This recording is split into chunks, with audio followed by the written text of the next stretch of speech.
when you're talking about sigil magic, um, can you guys? Because some people might be hearing that and they just might have a perception that's not what it. So is this some type of ceremony with different? So are you talking It's a about lot them? of things, yeah. It's a Okay. lot of Yeah. things, yeah. So like There's alchemy, rituals It's involved. it's alchemy we'd have to do a ceremonies whole with. show on it, man. Okay. Yeah. There's a Because I lot, think but I that, mean, yeah.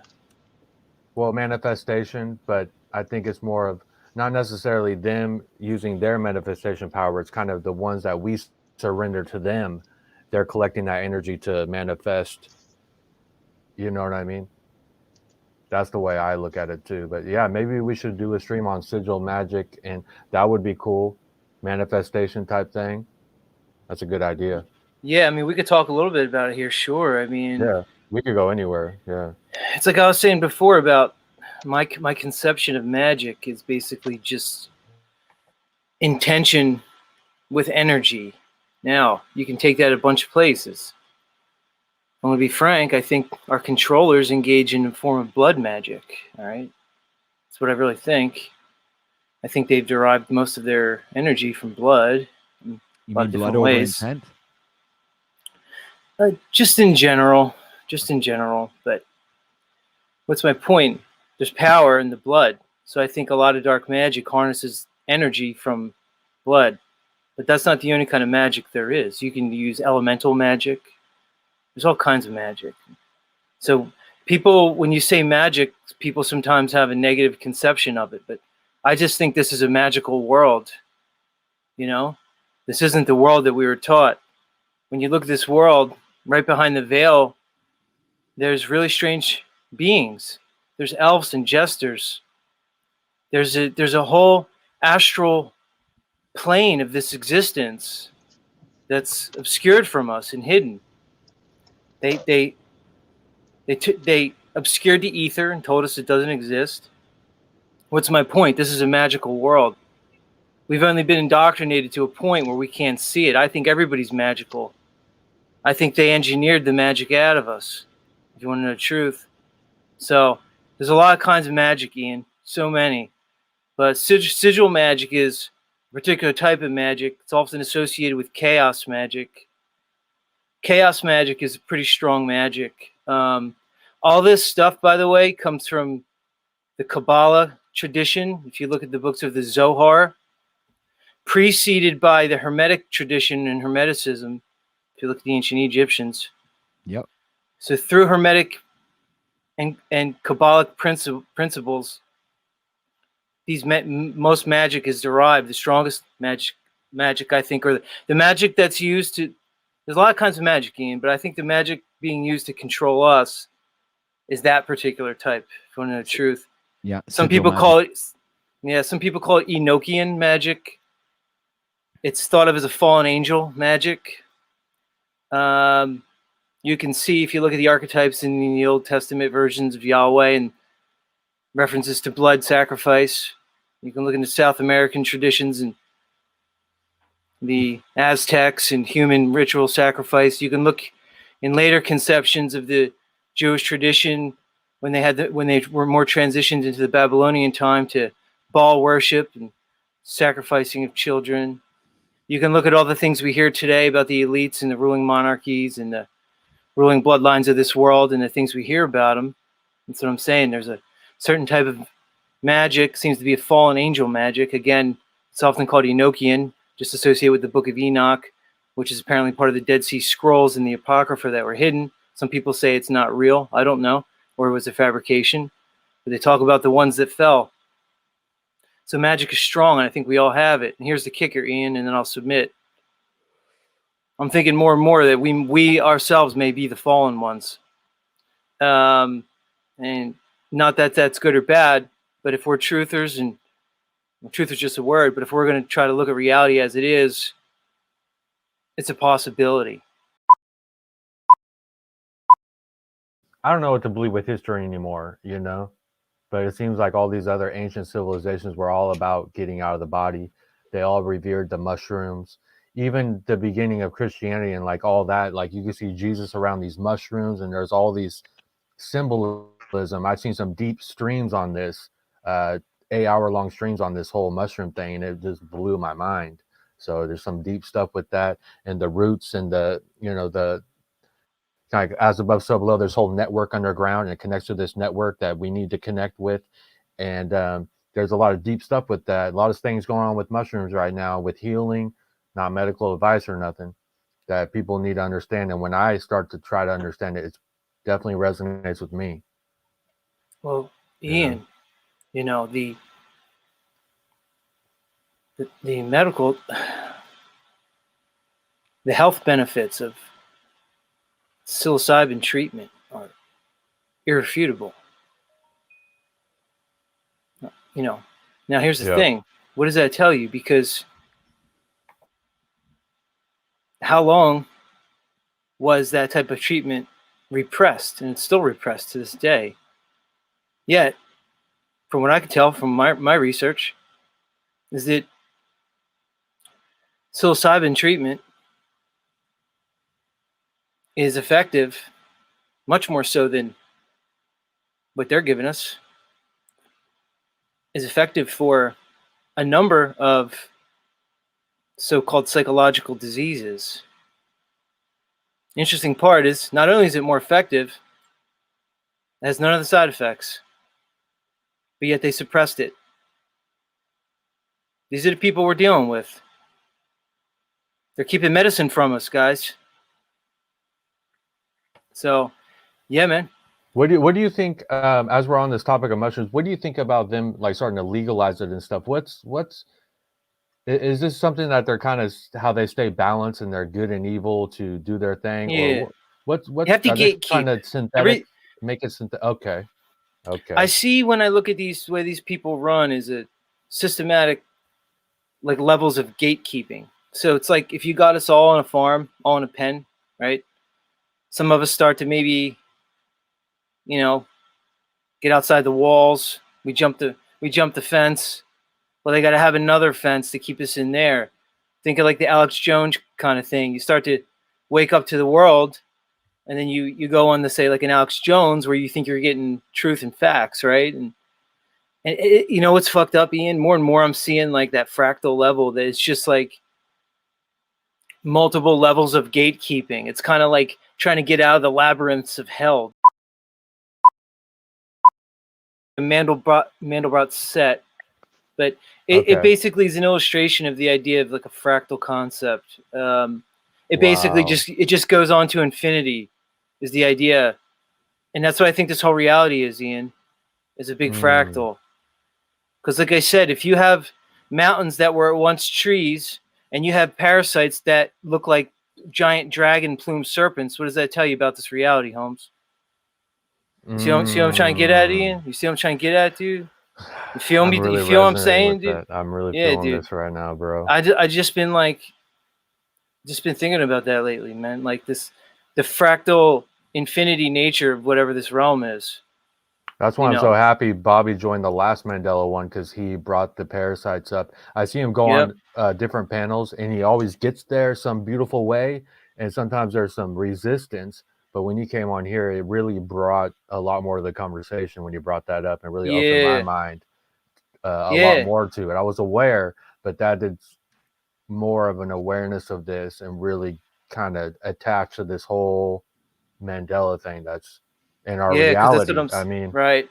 it says a Because lot about Ian, I our really, reality. really think it comes down to our reality. They conditioned us to have a particular concept of reality, right? So our entire concept of our reality and ourselves really was indoctrinated, right? So to even conceive of what this reality actually is, you know, especially given those limitations, the unifying force of this whole physical world, I think, is consciousness, which is really just God, really, whatever your conception of God is. Um, but my point is that if this reality is indeed consciousness, and we're all just aspects of that consciousness, then think about the co-creation powers that we have in this reality. We're really just a part of it. There's no separation. The idea of the separation is just an indoctrinated, conditioned one, really. We're not separated from this reality at all. So if that's true, and that's just what I think, would then we not be co-creating this reality? So, and the evidence to me seems that whatever's the controllers are, they're using our co-creation powers for their nefarious purposes, really, if you look at it. Because I think we're so powerful. And we may be indeed more powerful than them. We may have something that they don't have. And they've been tricking us, coercing us for quite some time for whatever reason, you know. Um, yeah. You're starting to make me think they're aliens. Well, alien is a concept, dude. Alien just means not us, right? Again, it goes back to the indoctrination and the conditioning. They gave us Hollywood and TV, and they told us what an alien was. They created our concept of an alien, and it's nothing like what they created. An alien is just something other than you. It's just, there's the you and the not you. So an alien is just the not you. We just think of it as a certain concept, really. Who or what they are, who knows, You can't be scared of them, because it's only, if we're awakening, these aren't new things. We're just awakening to them. Exactly. And for all the doom and gloomers, guess what? If they wanted to kill us, they could easily kill us. So they could have done it a long time ago. And that's why I'm not on politics and stuff. I don't care about politics. I don't care about anything like that, because if they wanted to do, if they wanted to do something, they would have did it. My conception is, this has been a top-down thing the whole time. I see a world that's run from the top down, not just now. I don't think they're coming together in some new world. There's no new world order. It's just a world order, really. Yeah, it's been there always. Yeah, why give it your energy? I mean, why exactly? It's like that's I what they want. Realize how valuable, my energy is, and everyone else's energy is, and we need to really hone that in and harness that and be aware of it and use it wisely, especially studying the enemy. For me, I shy away from it. It's just like something keeping me away from certain things. And I agree. Politics, the financial market, all crypto, the Dow Jones, like it has nothing for me. And why give it my energy? These systems don't deserve none of our energy. And if we all voted or we all didn't vote, I mean, if we all just didn't pay it any attention, it would be so powerful, more than if we all partook in this system. No matter, even if the creator himself ran for office, I wouldn't vote. You know what I mean? Even my own mother was running for president. I'm not voting. Well, dude, I mean, yeah. Our Declaration of Independence says that the legitimacy of the government is based on the consent of the governed. Well, what did we just say about consent and intention? And basically saying we're consenting to our mind control. That's what it is. People think they had freedoms and rights. That's just an illusion. We never had that. There's nothing to save. There's no country to save people. You never had a country. All right? It was a puppet show from the beginning. And that's the thing. That's the mind control. Because they play on our emotions. Since the day we're born, they indoctrinate us to identify with your nation, with whatever the system tells you to identify with. Really, it's just a ruse. It's just a trick. The Declaration of Independence was a dark spell, really. That's all it was. Because what better way, Ian? What better way to take over the world than to tell people they're going to create a nation that has ultimate freedom and rights, and then use that nation to institute ultimate tyranny? What a rub that one is, isn't it, dude? Yeah. So the question is do we want to be just visitors here, or do we want to make this the best we? You know what I mean? We want to, I guess, have balance with it, but the way it's going, you just want the hell out of here. So you have, they're trying to weigh us down, put all this heavy metals inside of us, all these different things, and have us so many ways weigh us down to this world, keep us here. And it seems like they want to stay here. So something about it has a dark vibe that I just can't shake. And we're just trying to make the best of it in a way too. Some ways I look at it that way, especially if you have a family and things like that. It's hard to have certain mind states. But stepping outside of that, I just get this dark vibe. Like I just want to visit. I don't want, you know what I mean? Yep. I just want to get out. And the key is to not be fearful. There's really nothing to fear. That's the thing. Like, You know, there's nothing to fear. This is just the way it is. The fear is engendered. Fear is natural. There's a survival aspect of fear. But when you fear less, when you see people not fear, you see people with families and communities, people who have other people. Humans are social. We exist in communities. Humans are supposed. They've divided us up. They've created what's a society. A society is not natural. We exist as tribes and small groups. We don't need anything the system gives us. This world gives us everything we need for survival. If you have a community, you have everything. If you have a community, you have food. If you have a community, you have health. If you have a community, you have shelter. The world provides these things. It demonizes individuality, puts everybody into a homogenized general state. When in reality, individuality is exactly what makes a community and a family strong, because everybody has different roles. What's my point? Is your uniqueness as a human is exactly what makes you human, and they engender that out of you to try to turn you into a fucking drone for their system. Humans we have everything we need. Like someone mentioned the God particle in CERN. I don't know. Does anybody? What is this? So God particle? Ian, I wanted to talk about this one with you, dude. I wanted Yeah. to talk about. All right, so I got to admit, Ian, I had written off CERN for a long time. As far as the Mandela effect, it's back on the table, and I'm going to tell you why. For me, at least, because I now have a different conception of what CERN may be, indeed. But I just wanted to bring that up because I've been thinking about this. Because last time we did this stream, you had some really great guests on, I think like Bobby Knight, and he was talking about CERN as not a particle accelerator. Fuck that. We know it's not a particle accelerator. That's bullshit. He was talking about it as a huge Tesla coil, dude. Now that is a game changer in my book. Because if indeed they built a fucking monster Tesla coil and told us it was a fucking bullshit particle accelerator that couldn't exist because it's based on Einsteinian quantum physics and quantum entanglement and based on bullshit theory of special relativity, which is complete fucking and utter bullshit, all right, obviously. So gravity doesn't exist, by the way. Neither does weak or strong nuclear forces. But here's my point. They told us they built a bullshit particle collider, but if indeed they built a fucking huge Tesla coil, Ian, this is a different fucking story. The thought about taking one's life. If you think you're going to get out of here by taking your life, you're not. They're probably just going to get you right back in. If you want to get out, you're probably going to have to figure out a way to get out of here. I have my beliefs, but they're mine. Probably the best thing you can do is just discover yourself, discover who you are outside of this system, because the system is going to do everything it can to create an identity for you. Your identity is going to be created by and for the system to serve their purposes. Discover who you are. Go inside. If you want to get out of here, go inside. Nothing outside is going to get you there. Okay? Your body and the earth are the exact same thing. It's quite possible that your whole expression of reality is just an extension of your body and yourself. If you look at the word heart and the word earth, they're anagrams. If you mix the letters up, they're the same word. Most likely, this earth is just an inertial plane of some kind of toroidal field.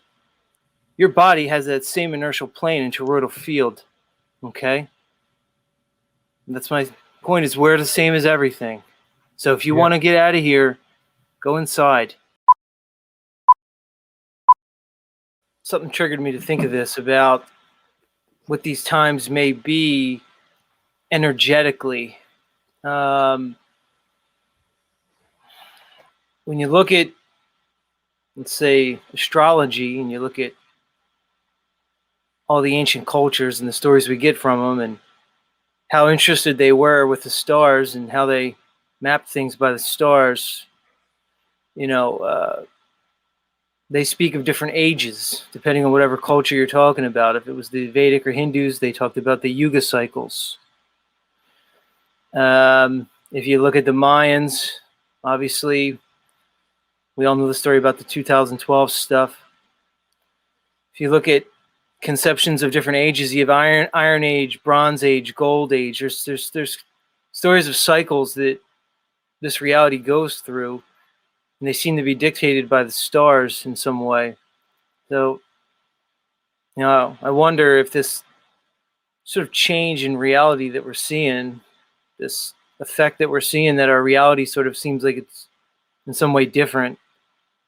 I'm wondering how much of that's related with the heavens. Okay. So are the heavens dictating this in some way? Is this some kind of cyclical event that happens with humanity? They say there's a precession of the equinox, which is a 26,000 year cycle. Okay. It means there's about 2,000 and some years for each zodiac sign. We apparently were coming out of Pisces and moving into Aquarius. We know the heavenly bodies are not what they've told us. So they seem to me to be some kind of sentience in the heavenly bodies. I mean, all the so-called planets were named after all the gods. Anyway, my point is that is this reality just simply going through some kind of natural cyclical shift? And what we're given, like conceptions of apocalypse and cataclysm at this time, is simply a frequency shift into some higher dimensional reality that we can't conceive of. If you look at the book of Revelation, they talk about, the seven gates of Revelation. You have seven chakras. Could we be progressing into some kind of, so if this is the time of revelation, could we be progressing up chakras as a metaphor of the gates into some higher consciousness that is making us perceive these changes in reality as like, we're perceiving these changes, but we're just experiencing this, frequency shift. I think pretty much we're all, when we say creator, God, whatever, we're all focusing on the same thing. It's just that's the spell of language, and that's the power of the weaponizing of language. Someone might say this word or that word, and then you can weaponize it. But I think we're all thinking of the same power, I guess. You know what I mean? Because language is a powerful weapon for them. And spelling, I mean, that's magic right there. They're casting spelling on you, and they're using that to divide you, because I say, because you say God and he says creator and he says this, now there's more division, when really I think, in the collective consciousness, or like in this panel, we're all thinking of that same whatever entity it is. You know what I mean? Does that make sense? So Yeah, I don't like to get too caught up in the word stuff, but I see how we can, you know what I mean? Yeah, because it just limits us, because we, Right.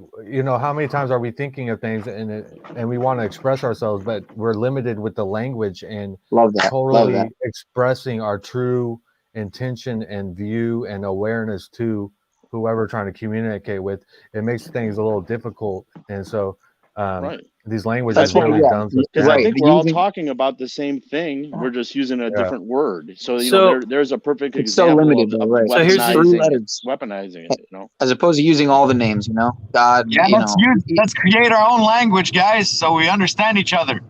That's what I was Stop going to say. using Babylonian fucking Magic? words.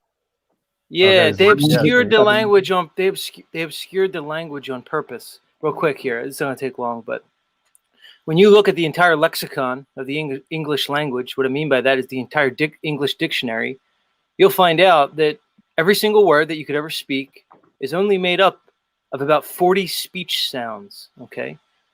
That includes all the consonants and the vowels, all right? There's 40 sounds that make up the entire language that we speak if you speak English. Here's my point. Those sounds are easily represented by symbols. They're called phonemes, okay? It's like when there's a word that's written, they have the phonemic representation right next to it. Well, I beg the question, why not just write the word with the phonemes? Why make it so hard? They obscured the language to keep it and to keep knowledge amongst their elites, to keep it protected for the educated, okay? They made a language more difficult to keep us dumbed down. That seems to be that we are under attack here as human animals. And we know we're being deceived about where we are. That's a bad start. When you don't know where actually for sure you are, you're being told I'm that gonna you're have to on a agree with ball, that. and that's Yeah. That's shaky. That ain't making sense now. That's a weird place to be, because then you don't know what this thing is. And Yeah, to well, assume it's good, or this is for our own good, or whatever, might be a dangerous thing to do until we have more proof that we can relax and be okay here. You see what I mean? Like, I'm torn between wanting to do the one thing, which is just enjoy and get as much out of it. But because I don't have a family, so I have it's always in the back of my mind. There's something wrong here. It's a shifty reality, and I don't trust shifty. It is a kind of a terrifying idea Yeah, not to let know Z where Z you been are. wanting Z wants to say something though. He's been wanting to say. I want to make sure he jumps in. Yeah, Z. I just wanted to jump along with what Nathan was saying and just bring up that, we're presented with a certain story in the Judeo-Christian tradition, that we have the Garden of Eden and we were created by God, and et cetera, et cetera. And we were painted with a story. But if you really examine that story and what it may be, and if you look at other examples, earlier versions of that story, like in Sumerian cultures and things like that, you might get a different understanding of what that story is. And it's quite possible that the fall of man was the fall into this fleshly world. I also want to point out that the villain of that story was the serpent. And you've seen throughout, at least our culture and the Judeo-Christian religion and tradition specifically, has demonized the archetype of the serpent. However, there's many cultures around this world who look at the serpent archetype as something completely different. They look at the serpent archetype as a knowledge bringer. All right. They look at the serpent archetype as sometimes the father of actually humankind.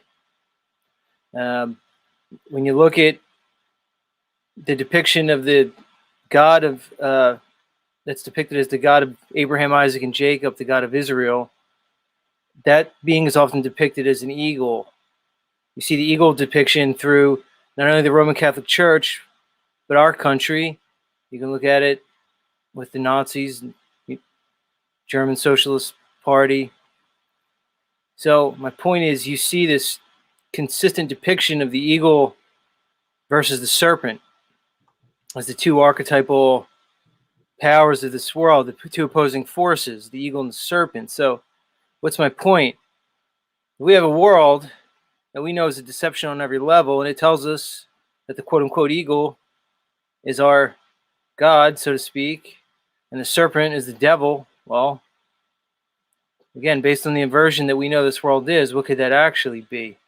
And it doesn't mean that one's good and one's evil, but it just shows these two, again, opposing ideals, the eagles versus the serpent. There's some conceptions that the Christ figure is actually the Lucifer figure, that there's actually no difference between the two. Other conceptions would be that they're two sides of the same coin, but the reality that we're looking at here is, what really was the Garden of Eden? What were they trying to tell us? What is that story really? What is it saying about us? These are the things we have to look at. Because if this whole world is presenting a devil to me, and this whole world is presenting a God to me, well, knowing what I know about this world, I need to think about who's playing which role, And when they say the God of the world is the devil, well, what's the God the world gives us? Most of the world worships the three major religions in the world. Pretty much worship the same God, if you want to call him that. The same figure. They have different names for him, but when you look at it, you have the Judeo tradition, the Christian tradition, and the tradition of Islam, and they all trace their fundamental roots back to the line of Abraham through Jacob. They have that commonality. So what they do, they engendered a world where they just gave us a God. They indoctrinated us to the point that when we conceive of God, most people can't even conceive beyond what that indoctrinated perception is. They just can't do it. And I think that's a lot of the problems we're seeing, because when we talk about God, if your view is that very limited perception, then your view in this whole world is going to be limited by that limited perception. But if you can conceive of God, and you don't have to use the word God. God could be a concept. God could be consciousness. God could be creator. But when we say creator, it can get confusing, because I'll tell you something real quick. I don't want to worship the creator of this world. So if you're talking about the creator of spirit, well, then maybe I can get on board with that. But whoever created this place, you're not going to see me worshiping them anytime soon. I'll tell you Hey, that much. bro, thank you. Wow, that was powerful, bro. Wow. Thank you. I agree with that, bro. Sorry, I had to jump in and Right salute the on. way you just said. Like we said in the 70s. Right on. First I was going to ask Z before I forget, but what is the relationship between Parsons, Crowley, and L. Ron Hubbard again? Yeah, because I thought I remember you saying that there was something there with Jack Parsons and Crowley and Yes, and because Hubbard. the story is, whether we can trust anything or not, but the story is they were basically part of the same, occult order, pretty much. The OTO. Yeah. Okay. And Jack Parsons was he created Jack Parsons Laboratory, which later became Jet Propulsion's Laboratory, which became the precursor to so-called NASA. So my point is, if you look at the forefathers of this technology that we see, and then you examine some of the practices that they were into, well, it might give you an insight of where some of this technology came from and how it was informed. And you can see that all through history, because all these supposed great thinkers and scientists and inventors were all part of these same organizations. They seem to be privy to some kind of knowledge that we weren't, or is at least hidden from us. That's what the word occult is. Occult means hidden. So all these occult mystery schools were hiding the information. It's quite obvious to me. Yeah, occultist, exactly, Jason. So when you look at the founders, or at least who's presented to us as the fathers and builders and forefathers of the world, of the culture and society that we know, they all seem to be involved in these similar practices.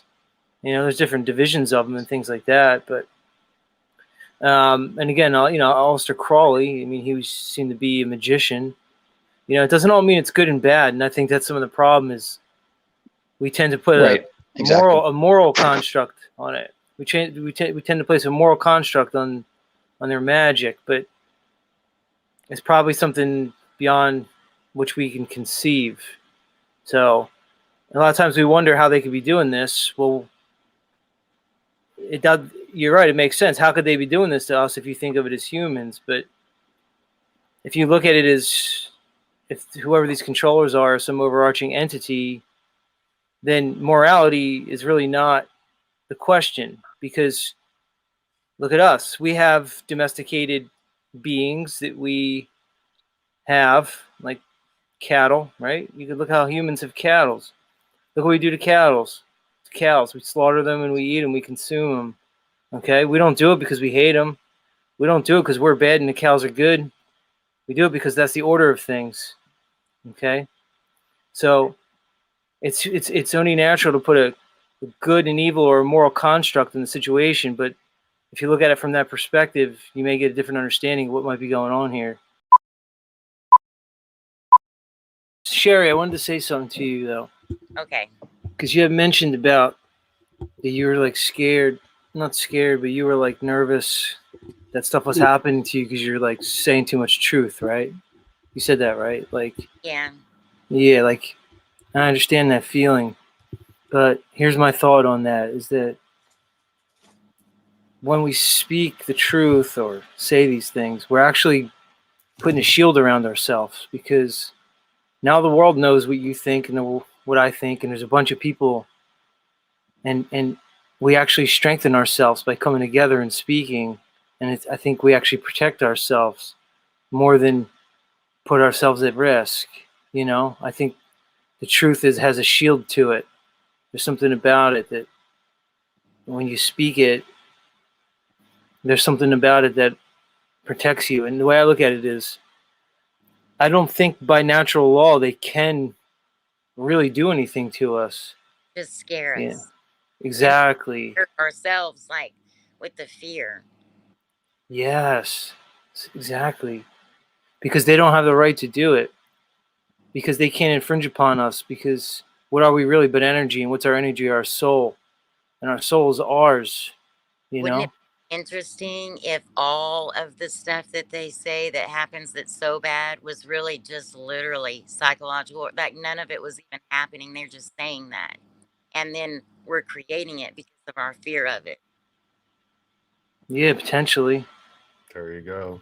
Because I don't That- think they have. I don't think they have the right to do it. Like, I think they, people can come and harm you. I'm not saying that we can't be harmed physically, but those things of the spirit, I don't think they have a right to us unless we, in some way, consent. Now the question is, if they gain our consent through tricks and subterfuge and lies and deceit, then is that any true consent at all? Because I would propose that it is no consent.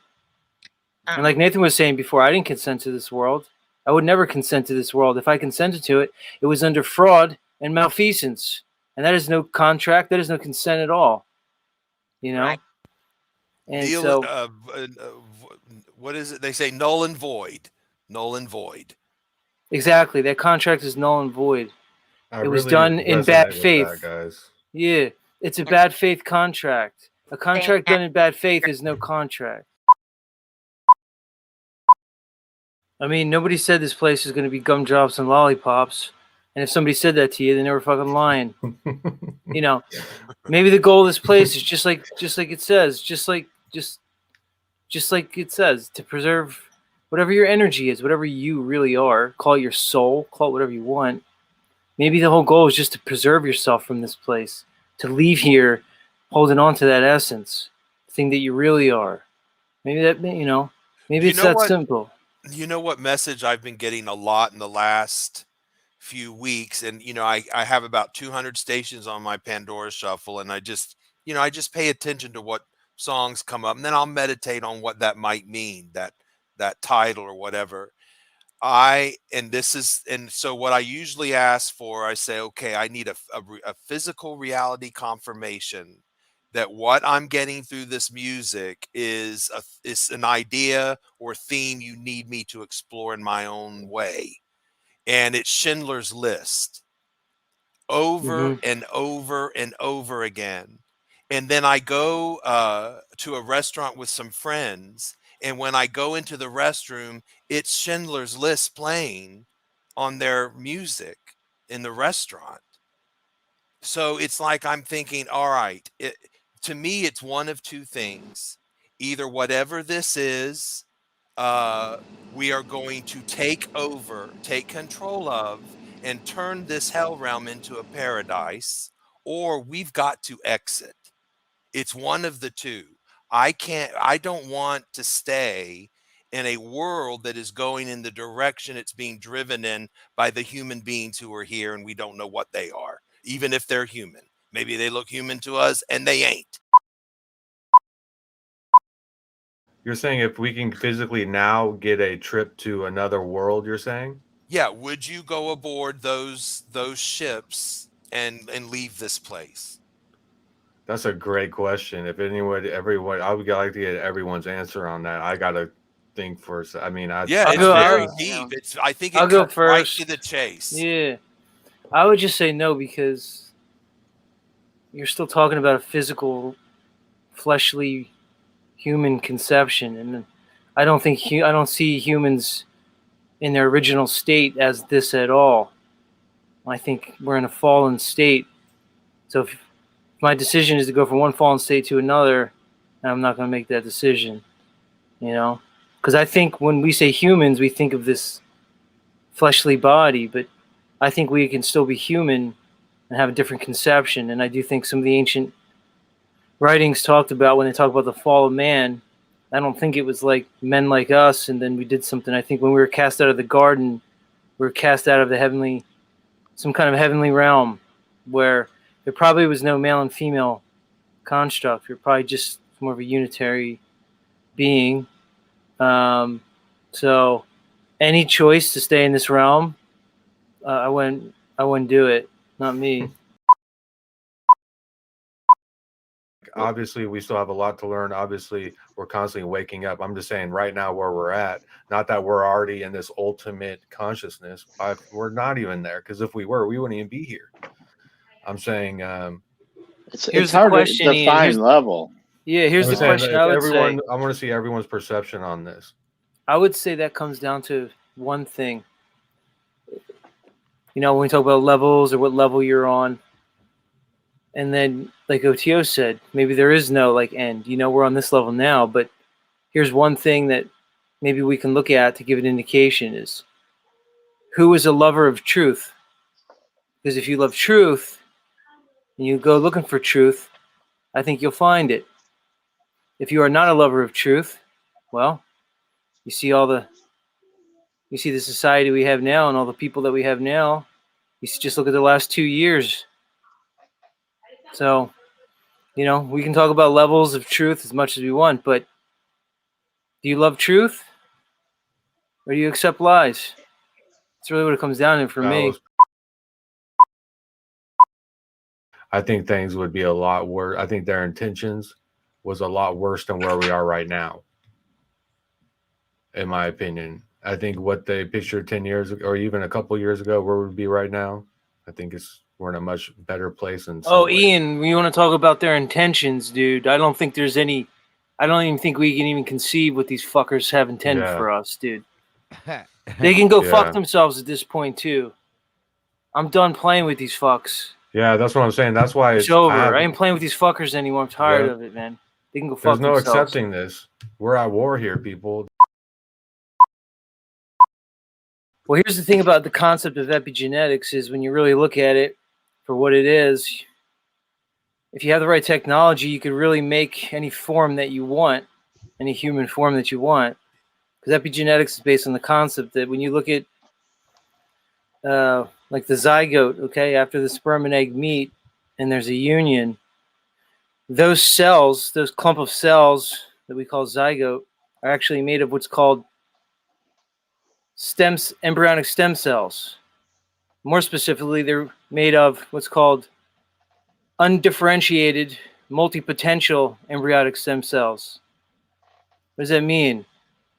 It means that those particular cells, because they're undifferentiated, it means they contain, at that point, the ability to reproduce into any human cell that it could ever become. You understand what I'm saying? Every cell that your body eventually develops into comes from those undifferentiated multipotential embryonic stem cells. What they discovered is if you take those stem cells and you place them in particular environments, controlling the variable of the environment, you could dictate the growth of that cell. Okay? Cloning is completely and utterly possible. They're using it, but it goes even deeper than that because it's quite possible that within our DNA is literally just all DNA, okay? And they could unlock things that we can't even imagine. Look at stories of like chimera beings, beings that they're humanoid in some way, but so the point is the environment that you place these cells in influences growth of the cells. And if you can control that environment, you can pretty much control the growth of those cells.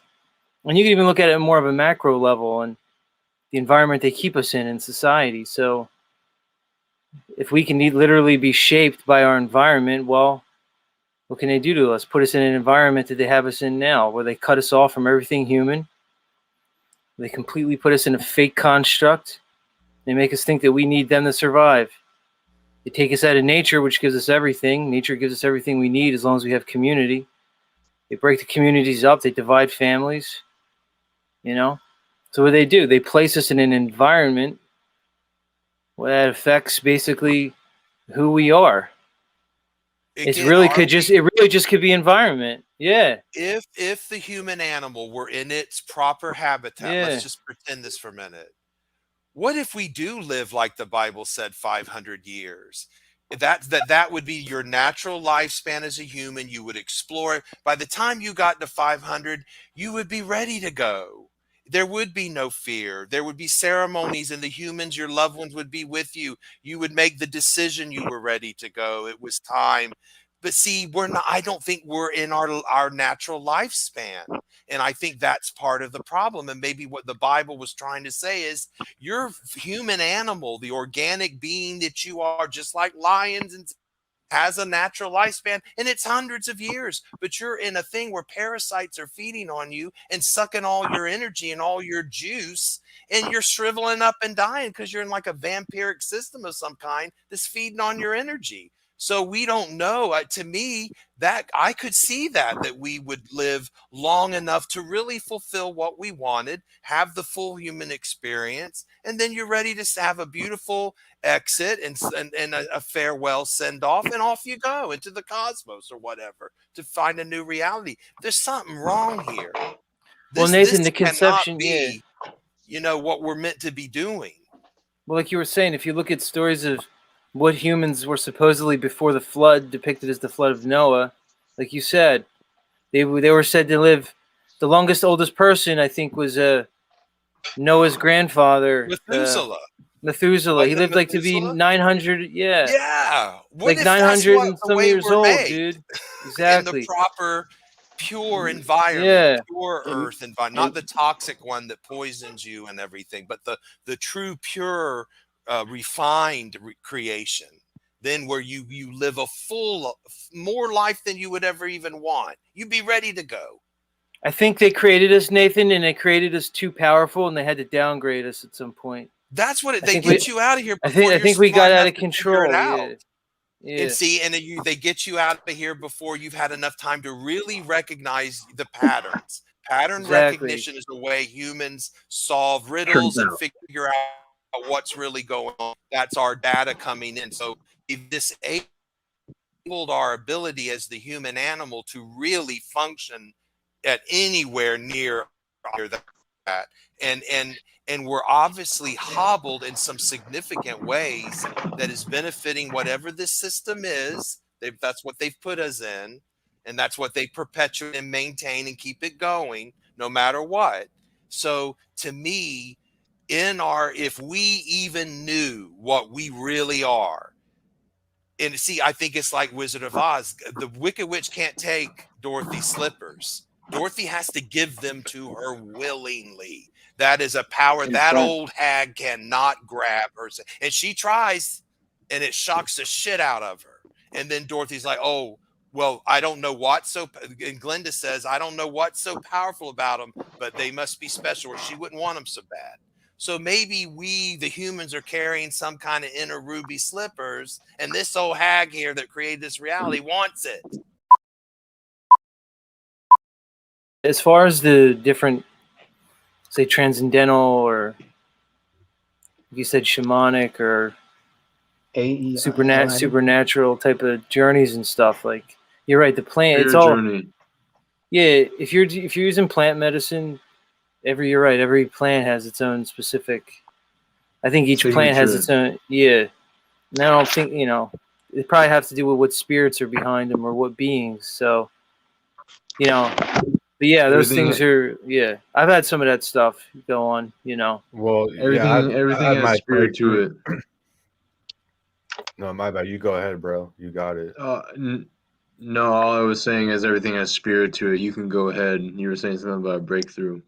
Yeah, well, for me, it's more the experience of doing it, but certain like beings that you interact with, which is funny because there's commonalities. Like, so, when you look at certain different experiences or trips, if you want to call them that, there's like commonalities that happen. Like for me, I did one of the first time something like that ever happened to me, I did It's called Salvia divinarum. Anyway, it's used in like Central American shamanic type of experiences or whatever. And you know, the things I saw are strange. They're very strange. You know, that's why I say people have a certain conception of what this world is, and what it actually is very different. Because what's right behind the veil is very strange. It's like a circus. I mean, you know, there's gremlins and elves. What's right behind the veil is very strange, and they're laughing at us. See, to me, I interpret those as red flags. Exactly, like, Nathan. Something wrong here. Exactly, dude. I can't help but that's how my mind takes in the reality. If we're talking about elves and jesters and gremlins, right behind it, and everybody sees them, what the fuck is this place, bro? It's one of the first layers. What the fuck are we talking about here, dude? It's crazy.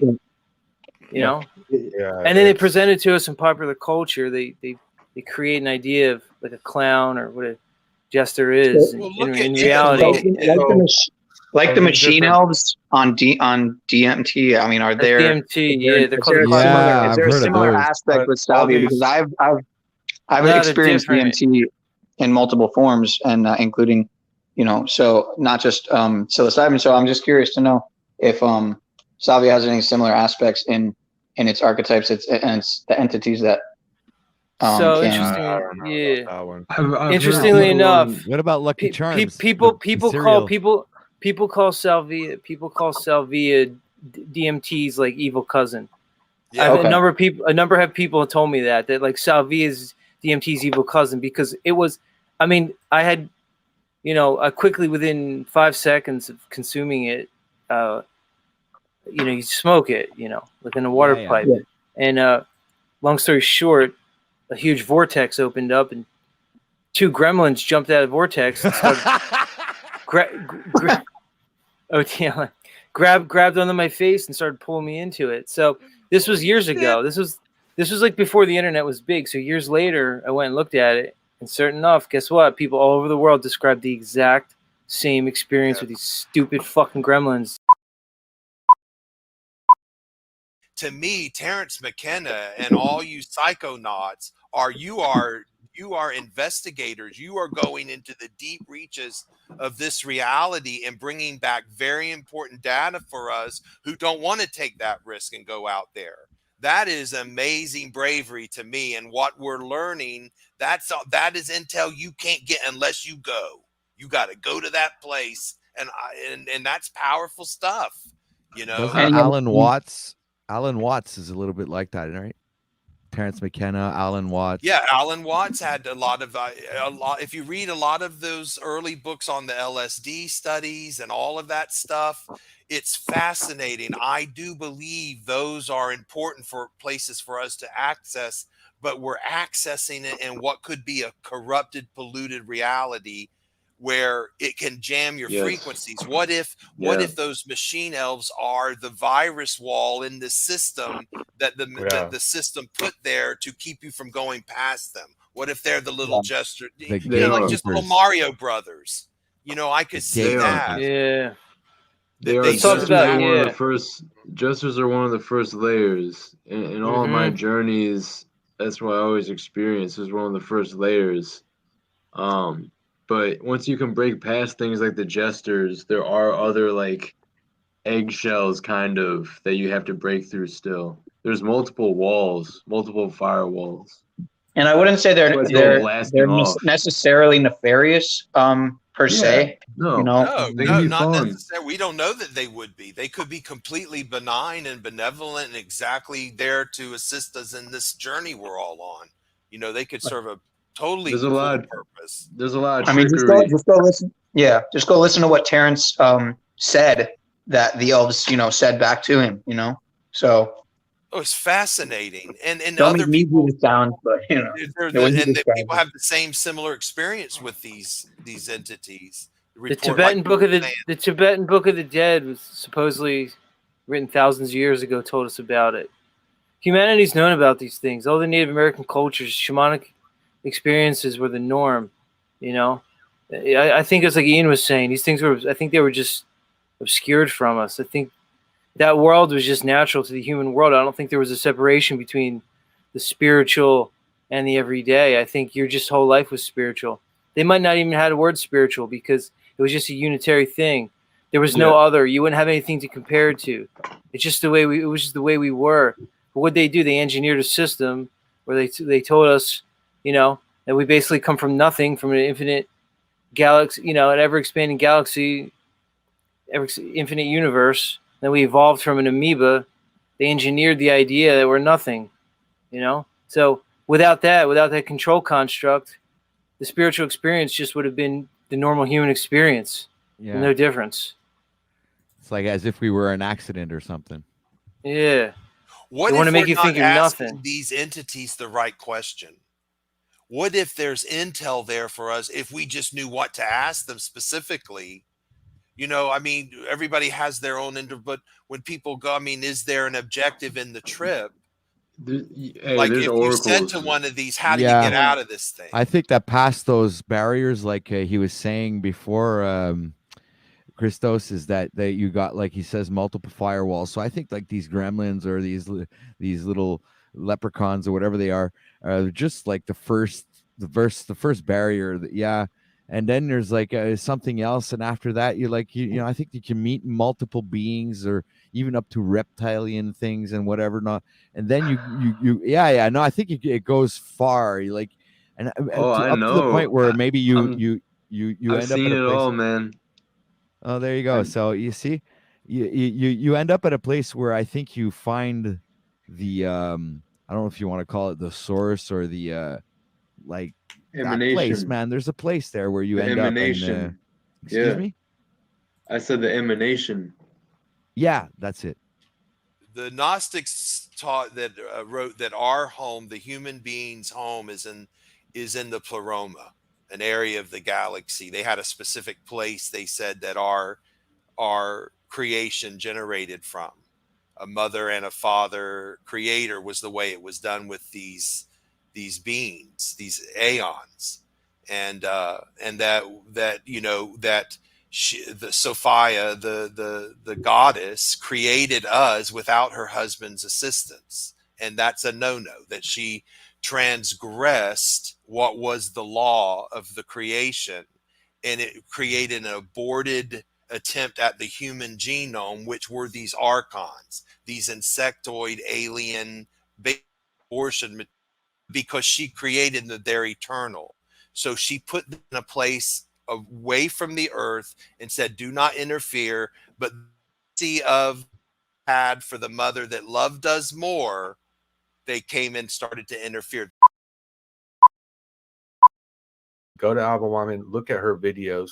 It's some deep stuff. This is some serious stuff. And people go their past lives and they figure out, you know, so many things, and some of them go into the future. And right now she's doing some super deep ones, people. I mean, there's definitely something to this for sure. Yeah, Ian, dude. But real quick, it's so funny. Yeah. One thing I want to say is that whenever they're at the intermediate period before they enter a body or after a life, it's always a kind of dark vibe that they have. Like, you know what I mean? It's never like this. It's like, dang, I got to do it again type thing. You know what I mean? It's like, shit, I got to go back there. It's never like something grandiose. Yeah. But It's like when you wake up in the morning, you got to go to school or work or something. yeah, that exactly.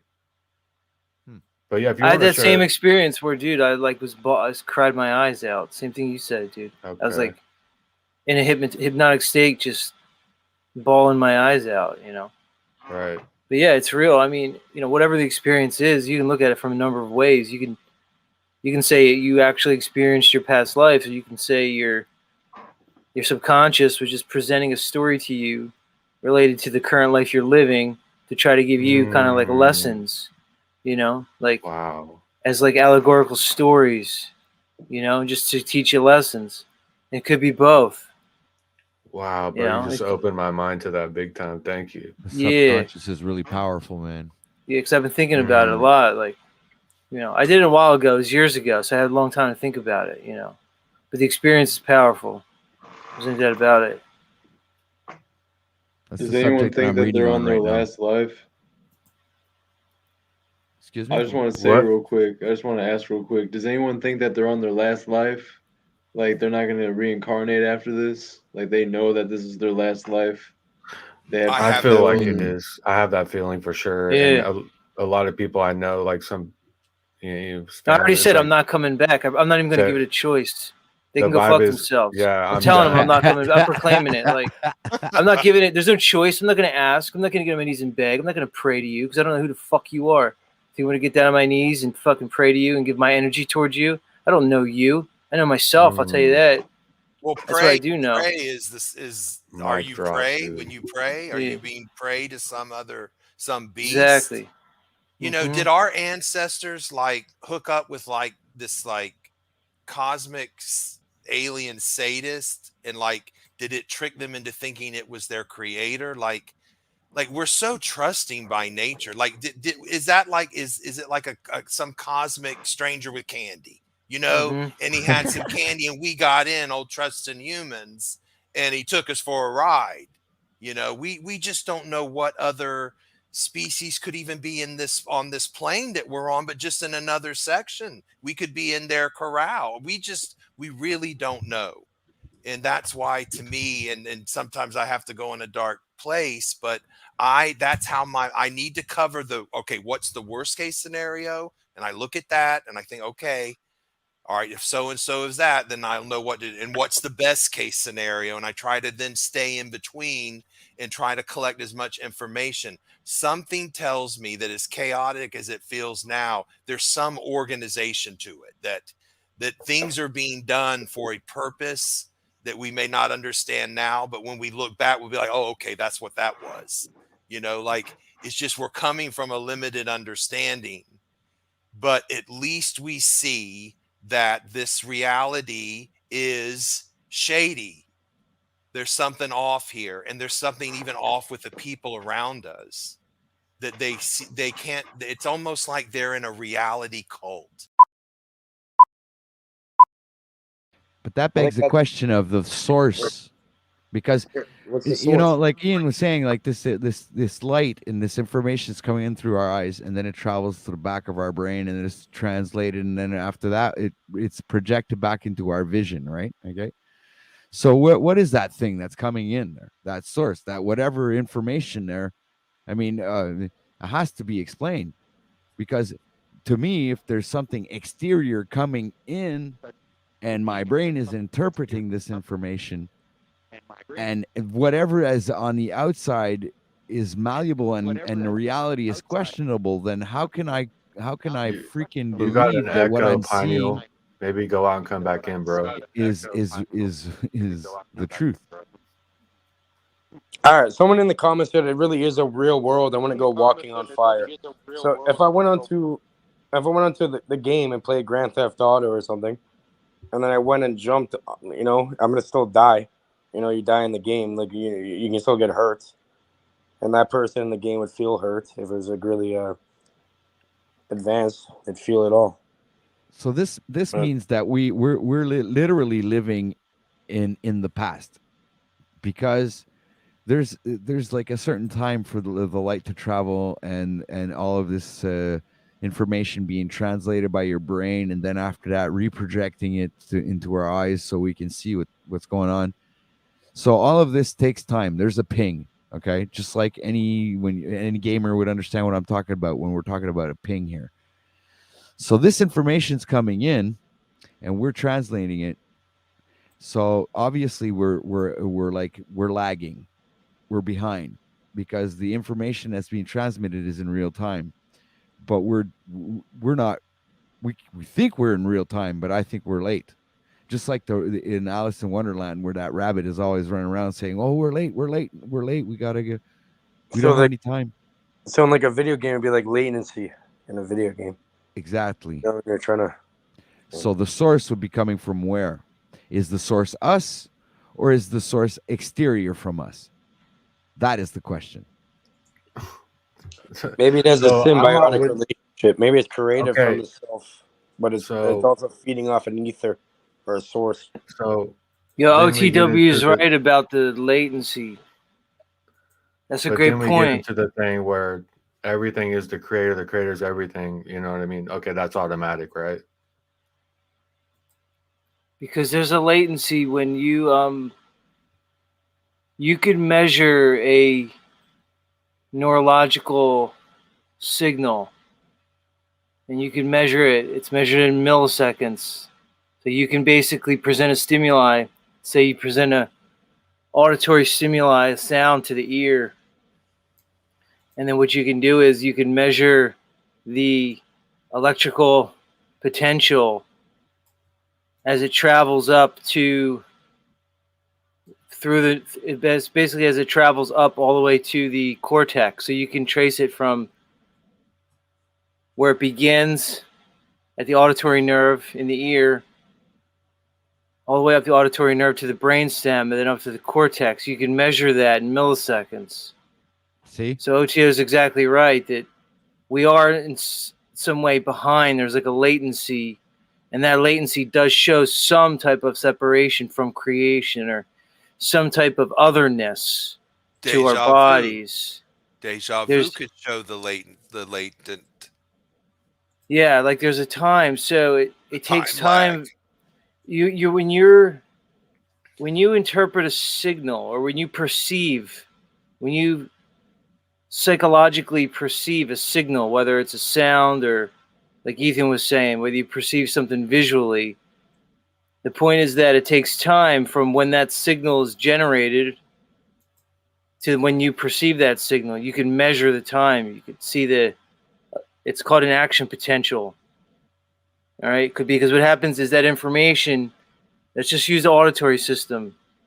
When you hear a sound, that energy vibrates your eardrum. Okay, that vibration is transmitted across these bones in your ear, and it activates, and that energy then is transmitted to your inner ear. They call it your cochlea. All right, in the cochlea, that energy is transduced from mechanical energy to basically neuroelectrical energy. All right, it's a chemical your neurons are basically chemical electrical energy. All right, so your inner ear, what we call the cochlea, acts as a transducer.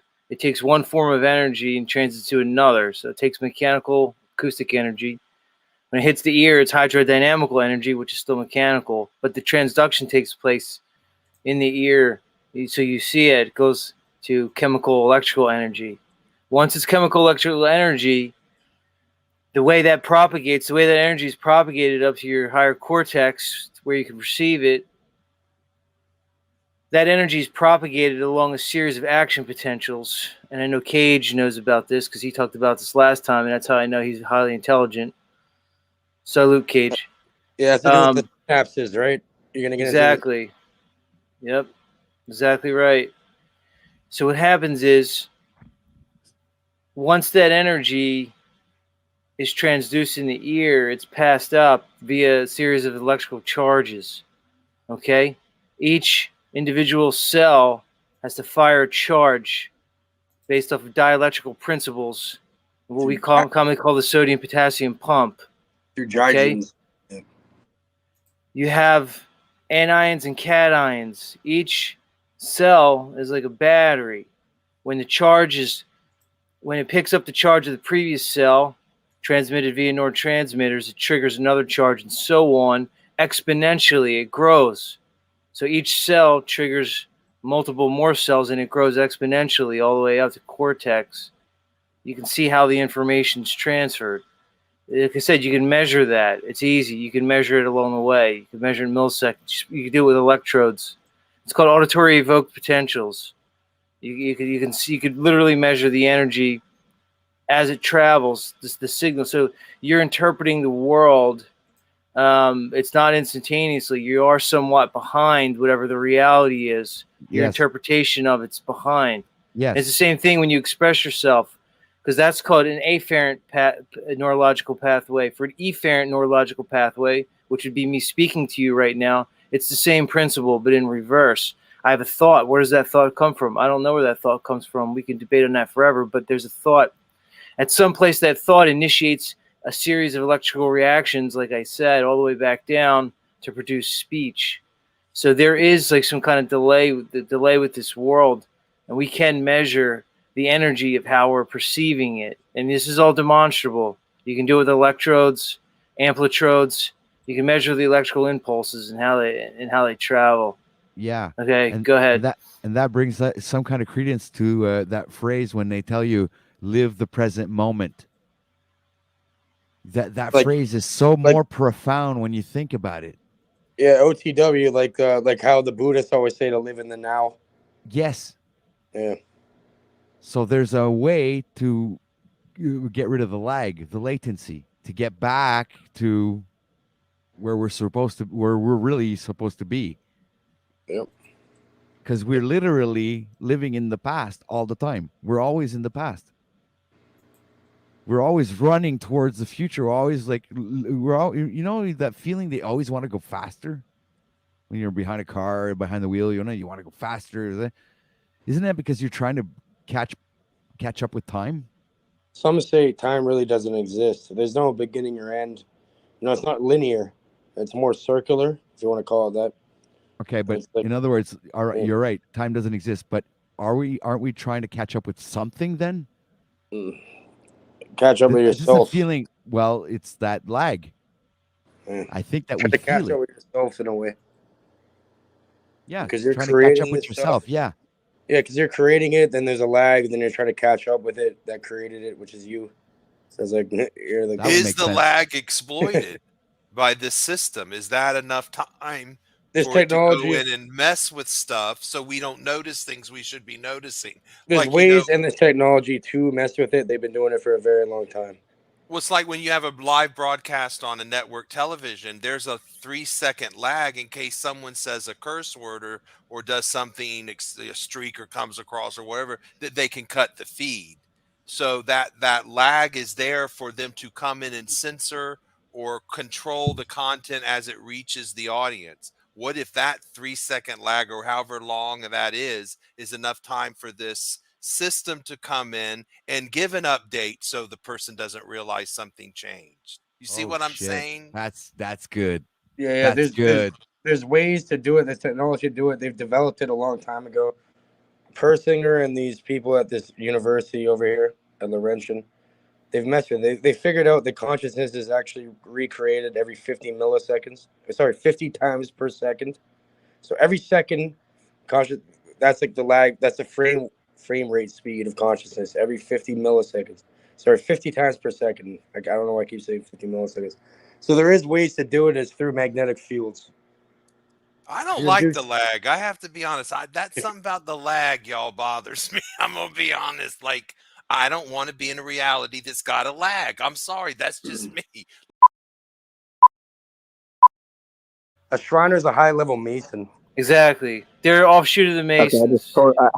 I just totally believe that. Wow, that's sad. That's sad. I thought it was a hot dog. No, they're like an offshoot of the Masons. He's exactly right. They own hospitals and have circuses and weird types of shit. Yeah. Wow. Shriner Masons, my bad. The Masons are Jesuits. The Masons are Jesuits, guys. They're all, it's all trickle down. It's all trickle down. When you listen, when you hear Mason, I'm surprised I forgot that, but my fault. When you hear Mason, the word Mason is just a cover up for Jesuit. They're fucking Jesuits, dude. The Masons are Jesuits. That's hilarious. Yeah, so I mean, Adam Weishaupt, the founder of the Bavarian Illuminati, was a Jesuit, right? So, and what are the Jesuits? They're Jews that converted to Catholicism. So they're Jewish and Catholic. And I mean, you can call them canon. And really, in reality, there's, I think, all types of people can be.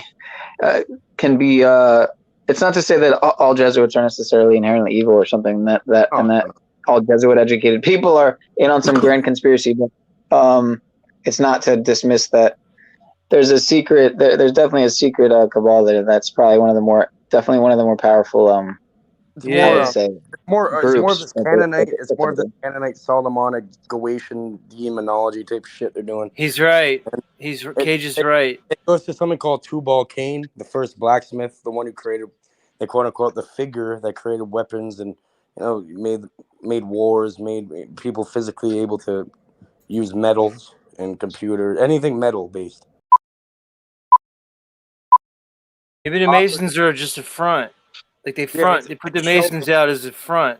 It's a So we shell all think they're the ones. Yeah. That would make sense. Yeah. Would you what they say do is Cage, the this. shell company? Yeah, shell company. Exactly. Yeah, pretty much what they have something called the Blue Lodge. Is the first to the third degrees. It's entered apprentice, fellow craft, and then master mason.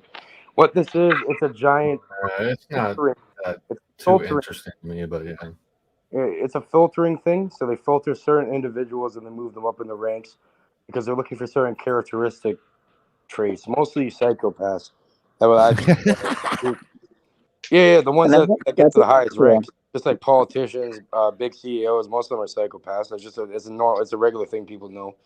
But yeah, they're looking for certain characteristics, and pretty much it's all compartmentalized, right? So it's on a need to know basis. Certain factions don't know what the other ones know, and yeah, people just blame the Masons, but really that's just the beginning. That's nothing. It kind of works slightly like the military. Yeah, like regular Blue Lodge Masons, like people who claim they're Freemasons, they're just regular people. So they're being used as pawns for a scheme. You know what I mean? They're just probably just regular family, good people that don't even know what's going on. Yeah, that I believe. I say the Jesuits write the scripts and the Masons lay the bricks, but because it's true. I mean, they do, and there's obviously stonemasons and there's different, but I think they're both playing a role at constructing the walls, so to speak, of Rome, and it's been going on for a long time. The walls have been. We need to get to the puppet go down masters, sometime, like the one in Berlin and the one that they try to build here. Anyway, I digress. The Jesuit. It's all what structured. Did you say, Ian? It's all structured in degrees. They're all puppets. We need to get to the puppet masters. Yeah, it is. But look, they even lie and deceive each other the entire time, right? Like the people higher up, they're not even allowed in the same room with certain conversations. They're not even allowed to know shit. You know what I mean? They have to go through certain things in order to learn more. So I think the way it works, right? If the Matrix is a lie, right, and you're partaking in that system, then the more invested in that system you are, the more of a walking example of a lie, and therefore maybe that a physically manifested person, hence the terms wheat and tear or NPC, and there's so many different ways you could say it, but the organic from the inorganic being, the person who maybe by 2030 will be more than or different than human as we've come to know it for so long, versus the people who will stay back and maybe older versions of human DNA. But yeah. I just wanted to say real quick that before we move on from the Jesuits is that the proposed leader, or the founder of the Jesuit order, his name was Loyola. Just look at like Loyola College. Most of the colleges were Jesuit. Ignatius of Loyola. If Jesus was a real person, he was probably a wizard, but then a Christian will tell you that's the most blasphemous thing you could possibly say. So it's like, that's why I've always been so confounded and conflicted with just, the Judeo-Christian, just everything, man. The truth is so far out of reach that I realize that there's truth in all things, though. There's literally truth and lies in all things. So that literally means with everything in life, chew the meat, spit out the bones, eat the fruit, spit out the pit, like literally. So yeah, Peniel, there's a lot of like lore and history for to believe it that the figure Jesus or Yeshua was associated with certain natural healing practices of his time in certain groups,